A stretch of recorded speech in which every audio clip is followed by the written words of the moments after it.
So matapos nga po natin binahagi mga idol, ang naging reaksyon ng tiyuhin ni Mayweather Jr. na si Jeff Mayweather na kung papiliin daw siya mga boss sa ligasiyan ni Manny Pacquiao at kanyang pamangkin na si Floyd, mas angat daw talaga si Pacman kay Calvo dahil sa pagiging 8th Division Champion ng Pinoy, kung saan binalikan naman mga idol ng mga Pinoy boxing fans ang pagkompronta ni Mayweather Sr. sa kanyang anak na si Floyd, kung saan sinabihan niya ito sa kalagitnaan ng laban na tila takot daw si Floyd makipaglaban kay Pacman sa naging super fight nila noong 2015 na ayon sa mga Pinoy boxing fans. Hanggang sa ngayon daw mga boss, dala-dala pa rin daw ni Floyd ang kanyang ugali na to sa rematch kay Pacman dahil ang pinirmahan nito na real fight kay Boss Manny, ipilit talaga binabaliktad ni Floyd para maging exhibition fight lamang. Well, dati mga idol, mababaw pa siguro ang nervyos ni Floyd kay Pacman at isa pa meron motivasyon dati si Floyd dahil nasa corner pa nito ang kanyang ama na si Senior. Pero sa rematch nito kay Pacman sa September mga boss, wala na dito si Floyd Senior. Dito natin malalaman kung takot pa rin ba si Floyd kay Boss Manny, lalo pa wala na ang dati nitong corner na nagpapalakas sa kanyang loob sa bakbakan.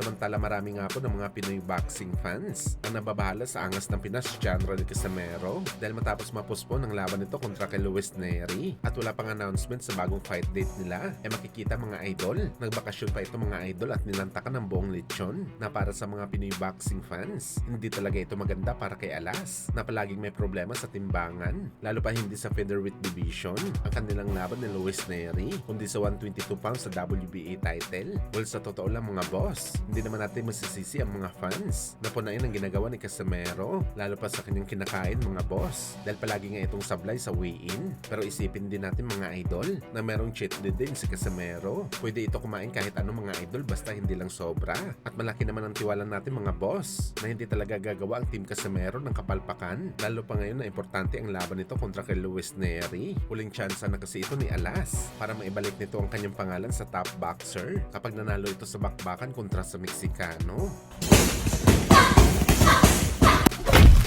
Sa kabilang banda naman mga idol, matapos nga po ang impresibong panalo ng ating pambato na si Jerwin Angcahas kalaban nitong si Ruben Tostado sa bakbakan nila sa Mexico, kung saan mga idol, matunog nga po na rumors na posibleng pumirma daw si Jerwin Angcahas sa sopa boxing ni Boss Turkey at Dana White at sumama sa isa pa nating pambato na si Mark Magsayo. Well, napakagandang balita to mga boss, sakali matuloy ang pagpirma ni Angcahas sa sopa boxing. Hindi na ito waiting palagi sa laban dahil ang sopa boxing mismo maghahanap ng laban kay Angcahas. Kagaya ni Mark Magsayo mga boss, na 2 buwan pa lang bago pumirma sa sopa, napalaban na kaagad ito at nakatanggap na ito ng bonus dahil sa pinakita nito na halimaw na galawan sa bakbakan.